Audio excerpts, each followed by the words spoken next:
तो फिल्म की शुरुआत में हम क्लोई को एयरपोर्ट पर देखते हैं। क्लोई के डैड एक पायलट थे और उनका आज बर्थडे था, जिस प्लान को उनकी अर्जेंट फ्लाइट की वजह से कैंसिल करना पड़ा। क्लोई एयरपोर्ट पर उनसे मिलने आई थी और इसी दौरान उसकी नजर पड़ गई एक रिपोर्टर पर, जो शहर में होने वाली तबाहियों पर वीडियो बना रहे थे। तभी उस रिपोर्टर के पास एक औरत आकर कहती है, ये सब जो हो रहा है वो गॉड ने पहले से ही डिसाइड करके बाइबल में लिख दिया था। उनकी ये बातें क्लोई ने सुनी और आकर उस लेडी से कहा, अगर गॉड सब जानते ही हैं तो वो मासूम लोगों को मरने ही क्यों दे रहे हैं, वो उनको बचा भी तो सकते हैं। क्लोई की इस बात का उस लेडी के पास कोई जवाब नहीं था, इसलिए वो वहाँ से चली गई और क्लोई भी जाकर वेटिंग एरिया में बैठ गई। तभी उसके पास वो रिपोर्टर आ गया क्लोई का थैंक्स करने के लिए, क्योंकि क्लोई ने उसे उस लेडी से बचा लिया था। वो यही क्लोई के पास ही बैठ जाता है और क्लोई उसे बताती है कि मेरी मॉम का भी गॉड पे बहुत ज्यादा बिलीव है, हमारी अक्सर ऐसी बहस चल जाती है। यहाँ अब हम क्लोई के डैड को देखते हैं, जो एक पायलट थे और उन्होंने इस टाइम अपनी वेडिंग रिंग उतार दी। वो अब वेटिंग एरिया में बैठे हुए क्लोई और रिपोर्टर को देख लेते हैं।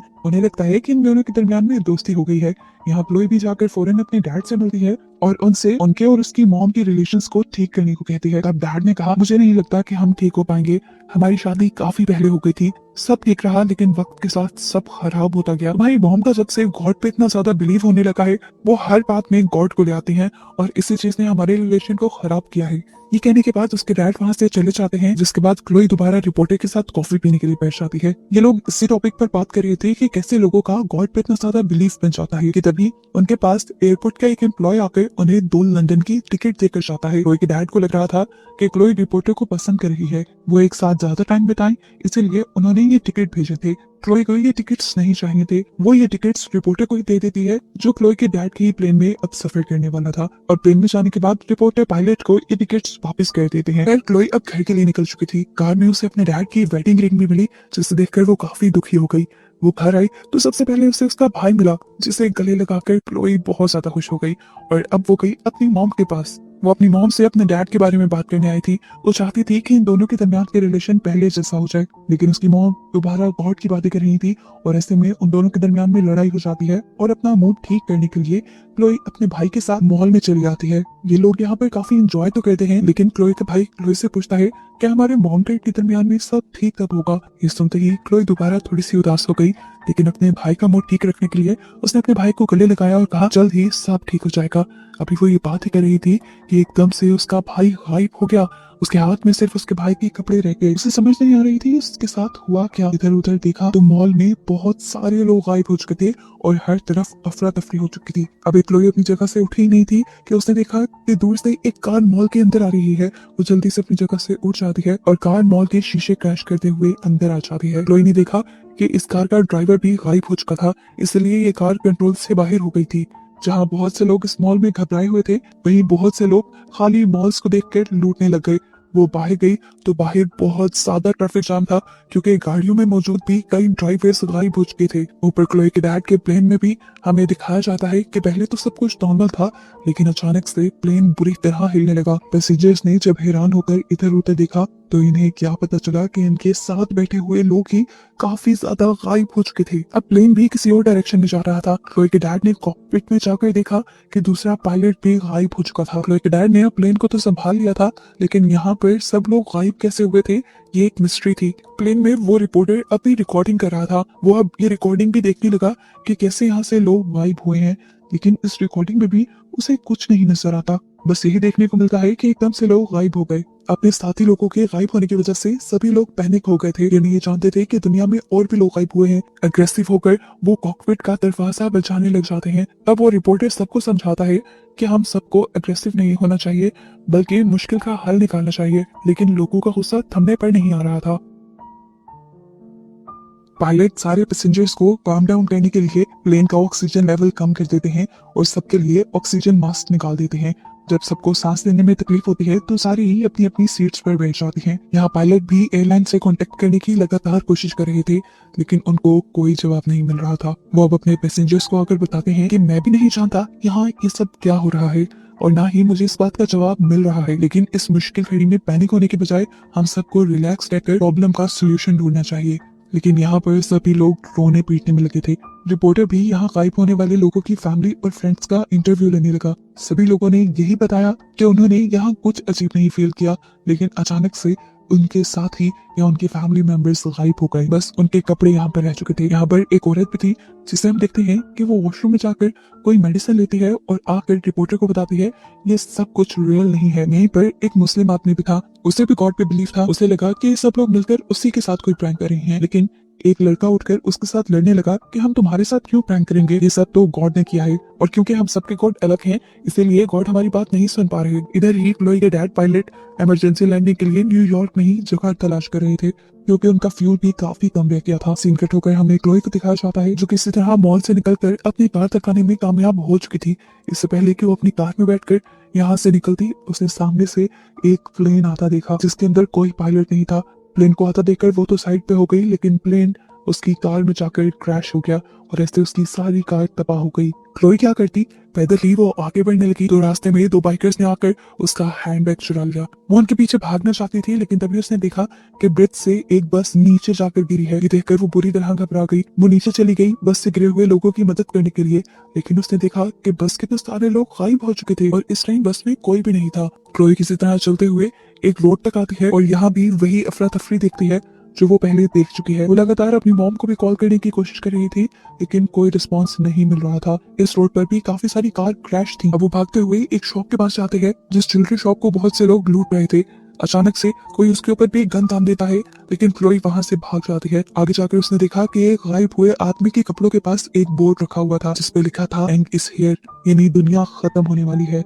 उसने न्यूज में देखा तो हर तरफ तबाही की ही न्यूज थी। सिर्फ न्यूयॉर्क में से ही नहीं बल्कि पूरी दुनिया में से ऐसे ही लोग गायब हो चुके थे। क्लोई को अब उम्मीद थी कि उसकी मॉम शायद हॉस्पिटल में होंगी। उसने हॉस्पिटल में जाने की कोशिश की तो देखा वहाँ बहुत ज्यादा रश था, अंदर जाने की जगह नहीं थी। क्लोई ने दूसरी तरफ आकर विंडो तोड़कर हॉस्पिटल में एंट्री तो ले ली, लेकिन यहाँ पर भी बहुत ज्यादा रश था। वो चलती हुई चिल्ड्रन वार्ड तक आ गई, जहाँ आकर उसे एक नर्स ने बताया कि सारे ही छोटे बच्चे गायब हो गए हैं, सिर्फ इसी हॉस्पिटल से नहीं बल्कि पूरी दुनिया से। सीन्स दोबारा क्लोई के डैड के प्लेन की तरफ शिफ्ट होते हैं जो इमरजेंसी लैंडिंग करने की कोशिश में थे, लेकिन तभी उनके रडार में एक और प्लेन आ गया।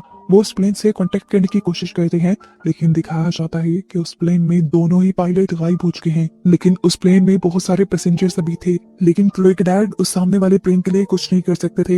वो सिर्फ अपने प्लेन को उस प्लेन से बचाकर साइड से निकालने की कोशिश करते हैं, जिसमें वो पूरी तरह कामयाब नहीं हो पाते। उनकी प्लेन का विंग दूसरे प्लेन से टकरा कर डैमेज हो जाता है।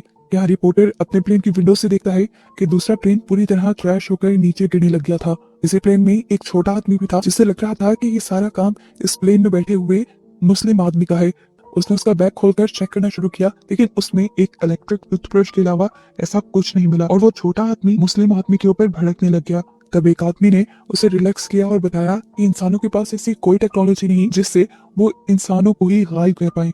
ये जरूर एलियंस का या किसी बड़ी सिविलाइजेशन का काम है।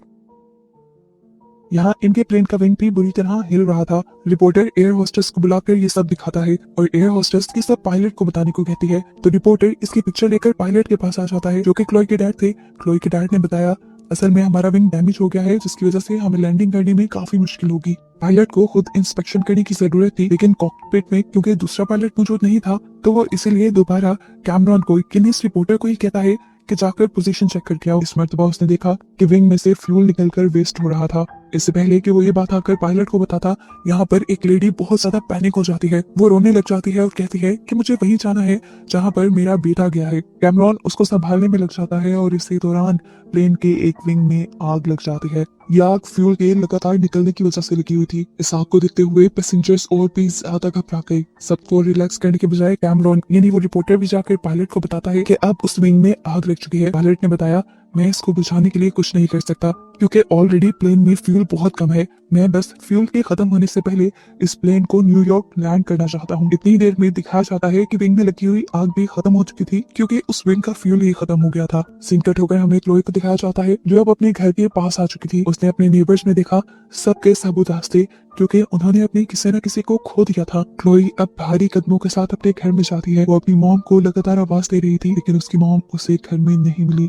वॉशरूम में बस उनकी ज्वेलरी उसको मिल गई। उसके बाद उसे अपनी मॉम की बाइबल मिलती है जिसके अंदर उन्होंने क्लोई के लिए एक नोट छोड़ा था कि देखकर क्लोई को गुस्सा आ जाता है और वो बाइबल को ही उठाकर अपने घर से बाहर फेंक देती है और आ जाती है चर्च में। क्लोई बहुत ज्यादा टूटी हुई थी। वो फादर से पूछते हैं कि ये सब क्या हो रहा है और क्यों हो रहा है। तब फादर ने कहा ये सब अच्छा है, जो लोग यहाँ से चले गए हैं वो डायरेक्ट हेवन में गए हैं।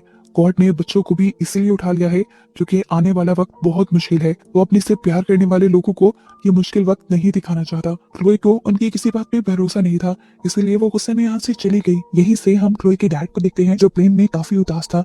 उसे अपने को पायलट की वॉच मिली जिसे उठाकर उसने देखा तो उस पे जॉन 360 लिखा हुआ था। ये बाइबल की एक वर्स थी जिसमें बताया जाता है कि लोग गॉड पर बिलीव करते हैं। इतनी ही देर में यहाँ की एयर होस्टेस भी एक नोट लेकर आती है जिसमें बाइबल की उसी वर्स के बारे में लिखा होता है, जिसे पढ़कर पायलट समझ गया कि गॉड ने अपने ऊपर बिलीव रखने वाले सभी इंसानों को उठा लिया है और शायद उसकी वाइफ भी जा चुकी होगी। इधर प्लेन के अंदर ही एक औरत ने सबके ऊपर गन तान दी थी क्योंकि उसे लगता था ये सब उसके हस्बैंड ने किया है उससे उसकी बेटी को चुराने के लिए। यहाँ सभी उसे रिलैक्स करने की कोशिश करते हैं और वो औरत जो मूवी के स्टार्ट में ड्रग्स लेकर इस प्लेन में बैठी थी वो उससे बताती है कि मैंने बचपन में बाइबल में पढ़ा था एक दिन आएगा गॉड अपने से प्यार करने वाले लोगों को इस दुनिया से उठा लेंगे। मैं जानती हूँ ये सारे लोग हेवन में चले गए हैं। ये सुनकर वो गन वाली लड़की बिल्कुल टूट जाती है और सबसे कहती है कि मैं अपनी बेटी के बगैर जिंदा नहीं रह सकती। वो उसके बगैर जीने का सोच भी नहीं सकती थी, इसीलिए वो अपने आप को शूट करने का सोचती है। लेकिन यहाँ पर कैमरॉन यानी वो रिपोर्टर उसे किसी तरह रिलैक्स कर देता है। अब कैमरॉन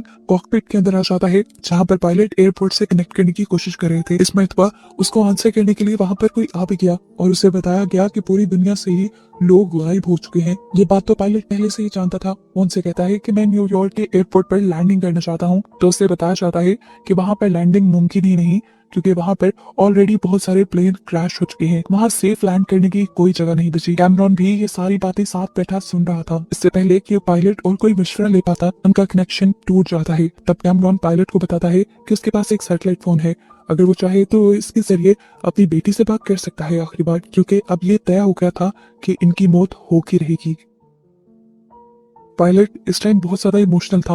वो बताता है कि मैं आखिरी बार अपनी बेटी से माफी मांगना चाहता हूँ। वो इस टाइम अपने हाथ में उन टिकट्स को देख रहा था जो उसने अपनी बेटी को दी थी। वो बताता है कि क्लोई चाहती थी कि मैं और मेरी वाइफ अच्छे से रहें। हमारा रिलेशन खराब था जिसमें मेरी वाइफ की कोई गलती नहीं थी, सिर्फ मेरी ही गलती थी। मेरी वाइफ जब भी गॉड की बात करती तो मैं उससे लड़ पड़ता था। खैर यहाँ हम क्लोई को देखते हैं जो अब उदास ब्रिज पे चल रही थी। उसे लग रहा था कि अब उसकी फैमिली में कोई भी जिंदा नहीं रहा और उसे भी जिंदा नहीं रहना चाहिए। ये सोचते हुए वो ब्रिज के ऊपर चढ़ जाती है और सुसाइड करने ही वाली होती है कि अचानक उसका मोबाइल बच जाता है। उसे इस टाइम कैमरॉन ने न्यूज़ रिपोर्टर ने कॉल की थी। वो उससे कहता है कि तुमसे तुम्हारे डैड बात करना चाहते हैं। तभी पायलट उसके हाथ से फोन ले लेते हैं और उससे कहते हैं क्लोई मैं तुमसे बहुत प्यार करता हूँ और जो भी मेरे और तुम्हारी मॉम के दरमियान था उसमें तुम्हारी मॉम की कोई गलती नहीं थी। यहाँ पर पायलट अपनी बेटी को ये भी बताते हैं कि वो लोग अब प्लेन को लैंड नहीं कर सकते क्योंकि लैंडिंग के लिए कोई एरिया बचा ही नहीं है, वो अब मर जाएंगे। इससे पहले कि क्लोई उनसे कोई और बात कर पाती या उन्हें कुछ कह पाती उनका सिग्नल ड्रॉप हो जाता है।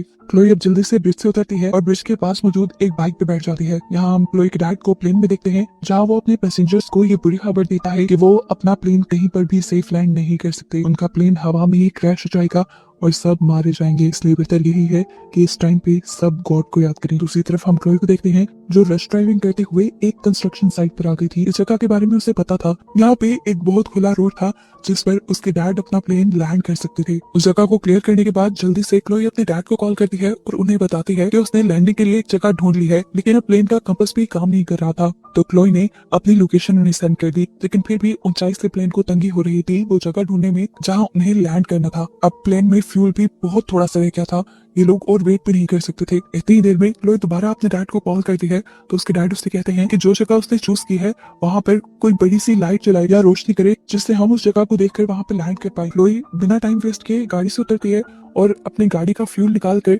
वहाँ पर आग लगा देती है। आग के लगने की वजह से पायलट को वो जगह नजर आ गई थी। क्लोई भी अभी उस बात पर थी जहाँ पर प्लेन को लैंड करना था।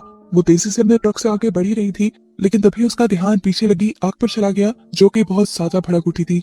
इसी सब में उसके ट्रक का एक्सीडेंट होकर वो साइड पे फंस जाती है और प्लेन भी यहाँ पर आ जाता है। प्लेन नीचे आते हुए कुछ केबल्स से टकरा जाता है, लेकिन शुक्र था कि इसकी वजह से प्लेन को कुछ नहीं हुआ।